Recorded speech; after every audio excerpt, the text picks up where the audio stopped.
836, подтверждаю разрешение. Удаление 6, пуск готов, РГ, главное включил, не торопится. Удаление 5800 на марке. 5700. Стреляем.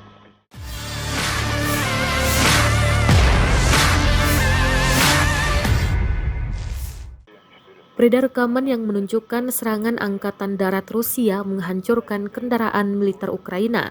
Rekaman detik-detik penyerangan ramai beredar di Telegram pada Sabtu 2 Juli 2022. Dalam keterangan unggahan disebutkan, Epic, penerbangan rudal oleh Angkatan Darat Rusia ke posisi kendaraan Ukraina.